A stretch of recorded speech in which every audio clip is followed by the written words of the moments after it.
There are few forces in history as mysterious and all-consuming as Christianity. It began not in grand palaces or mighty fortresses, but in whispered words, in hidden gatherings, in the hearts of the forsaken. And yet, from those fragile beginnings, it rose to shape the destiny of entire civilizations.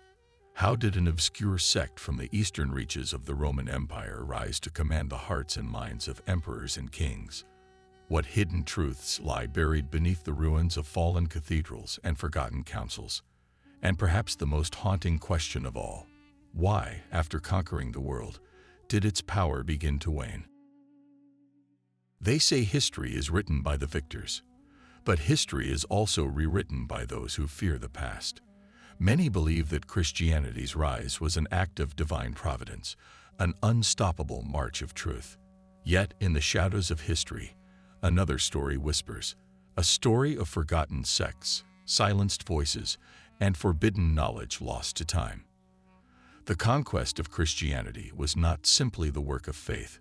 It was a war of ideologies, a clash of empires, a struggle between mysticism and control.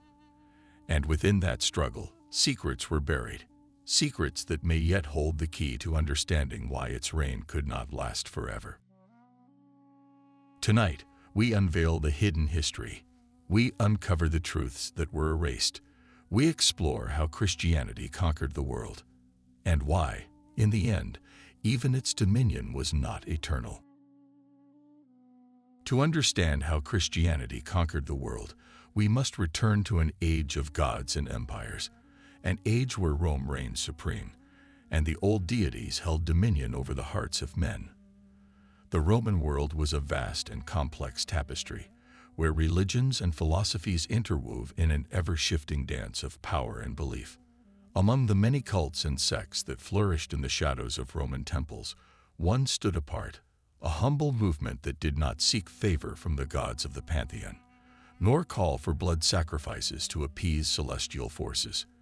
This was a faith born of suffering, of the meek and the oppressed, a faith that promised salvation not in this world, but in the next. At first, Christianity was nothing more than a whisper beneath the din of Rome's roaring legions.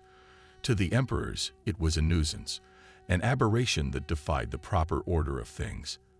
And so it was crushed time and time again.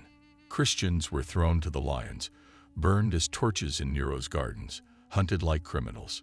And yet, the more they were persecuted, the more their numbers grew. Why? Because Christianity offered something no empire, no law, no sword could provide: hope. A promise that suffering was not in vain, that death was not an end, but a passage. The mighty empires of the world built their foundations on conquest and fear. Christianity, in contrast, thrived on martyrdom and sacrifice. The blood of the faithful became the seed of its dominion. Then, an event occurred that would change the course of history forever. In 312 AD, Emperor Constantine, poised to battle for control of Rome, saw a vision in the sky. So the legend goes, a cross of light, and the words, "In hoc signo vinces," in this sign, conquer. And conquer he did. From that moment, Christianity was no longer a faith of outcasts. It became the faith of emperors, the faith of empire. But what does it mean when a religion born from suffering gains the power of the sword? Can the meek still inherit the earth when they hold the keys to the kingdom? The transformation of Christianity from persecuted sect to ruling power was not simply a triumph. It was the beginning of a profound metamorphosis, one that would lead to both its greatest victories and its most fateful betrayals. The faith that once thrived in secrecy was now a political tool, a means of control. The councils of Nicaea, Chalcedon, and countless others were not mere gatherings of spiritual seekers. They were battles for dominance, where doctrines were declared absolute and opposing voices were cast into darkness. But there is a secret few dare to ask. In the process of conquering the world, did Christianity lose something vital? Did it silence its own mystical heart in exchange for earthly power? And was this the seed of its eventual decline? With the power of emperors and kings behind it, Christianity spread like wildfire across Europe. It was no longer a movement of the oppressed, but a force that shaped laws, forged kingdoms, and decided the fate of entire civilizations. What began as whispers in the catacombs now echoed from the thrones of emperors and the pulpits of towering cathedrals. But here lies a paradox. Christianity had conquered the world, yet in doing so, it had become something new. The teachings of Christ, once radical and defiant, were now the foundations of an empire. Was this a divine destiny, or had the faith been transformed into the very thing it once stood against? The faith that once suffered at the hands of Rome had now become the hand of Rome. Pagan temples were torn down, ancient traditions erased. In the name of Christ, lands were conquered, and those who refused to submit were branded as heretics. What had once been a message of love and salvation now bore the weight of a sword. And yet, for all its power, Christianity did not remain one unified force. Beneath its surface, fractures grew. The Eastern Orthodox and Roman Catholic churches split, each clinging to hold the true doctrine. Within the Catholic Church, factions warred over theology and control. The more it expanded, the more it struggled to hold itself together. With power came secrets. The Church became not just a spiritual guide, but a keeper of hidden knowledge. Esoteric teachings, mystical practices, and ancient wisdom that did not fit within official doctrine were buried, hidden away, or declared heretical. The Gnostic texts, the Gospel of Thomas, the mystical works of forgotten scholars, all lost to time, or perhaps intentionally erased. But truth has a way of resurfacing. The mystics of the Middle Ages, the alchemists, the secret societies, all sought the lost wisdom hidden beneath the surface of the faith. Was there something within Christianity that had been buried in its rise to power, a truth too dangerous for the world to know? For centuries, Christianity stood as an unshakable pillar, shaping the world through conquest and doctrine. But as it spread, so too did its enemies. Other faiths rose in defiance. Kingdoms clashed in the name of their gods, and wars were fought not only for land but for the souls of entire civilizations. The Crusades, the holy wars that pitted Christian knights against the Islamic world, were not just battles of steel but struggles of ideology, each side believing they held the true path to the divine. Yet, behind the grand narratives of righteousness and salvation, there was something darker. War was not waged for faith alone, but for power, gold, and dominion. The sacred banners fluttering over blood-soaked fields masked the ambitions of kings and the greed of empires. With power came corruption.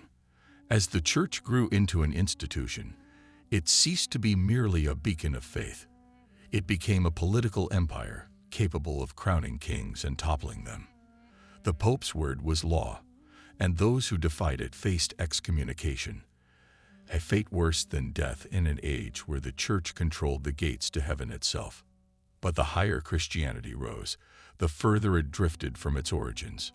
No longer was it a humble movement of fishermen and outcasts. It became a kingdom unto itself, ruled not by saints, but by men. And men, as history has proven time and again, are flawed. Greed, indulgence, and secrecy eroded the purity of the faith. The wealth of the church grew beyond measure, with cathedrals built from the tithes of the poor, while its leaders feasted in palaces. The selling of indulgences, promises of salvation for a price, became common practice, twisting divine grace into currency. But cracks had begun to form. Whispers turned into defiance. The people, once obedient, began to question. If Christianity was meant to be a path to salvation, why did its keepers act like emperors? If the kingdom of heaven was for the meek, why was the church hoarding wealth? And if the truth was so pure, why were those who questioned it silenced? And then, the unthinkable happened. Reformation. A single act of defiance shattered the illusion of unity.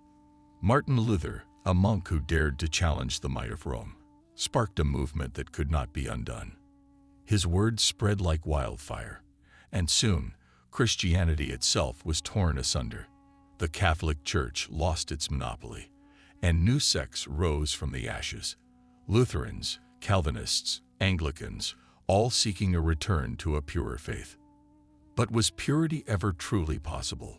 Or had Christianity reached the inevitable fate of all great empires, that of division, decline, and eventual transformation into something unrecognizable? The faith that once conquered the world now struggles to hold on to it. In an age of reason, science, and individualism, Christianity no longer wields the absolute power it once did. Churches stand empty, their pews gathering dust. The words of Scripture, once law, are now mere echoes of the past. But does this mean Christianity has truly fallen, or has it merely evolved? If history has taught us anything, it is that no empire, whether of men or faith, lasts unchanged forever. Perhaps the story is not yet over. History is not a straight path, nor is it a simple tale of rise and fall. It is a labyrinth where truths are buried beneath the rubble of time, waiting to be uncovered. Christianity was not merely a religion. It was a force, an empire of the soul that stretched across the centuries. It built kingdoms, toppled empires, and left its imprint on every corner of the world. But like all great forces, it was destined to change. No empire stands unshaken. No doctrine remains untouched by time. The faith that once claimed the hearts of kings and the swords of crusaders now finds itself in a world it did not foresee, a world of doubt, of science, of shifting ideologies.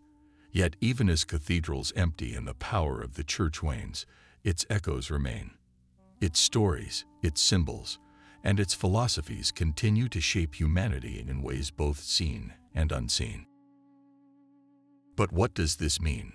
Was the conquest of Christianity a triumph or a tragedy? Was its decline an end or a transformation? If we look deeper, beyond the surface of history, we see something far more profound. A cycle. The rise, the dominance, the corruption, the rebellion. These patterns are not unique to Christianity. They are the fate of all great movements, all belief systems, all human institutions. It is the story of Rome, of Babylon, of every civilization that has ever soared too high. It is the law of creation and destruction, the alchemy of history itself. So, has Christianity truly fallen, or has it merely faded into the next phase of its existence? Has it become something new, something unrecognizable, yet still carrying the embers of its past? Perhaps the answer lies not in doctrines or institutions, but in the hearts of those who still seek the divine. For while empires may crumble and churches may empty, the search for meaning, the longing for something greater, never truly dies. And so the story continues.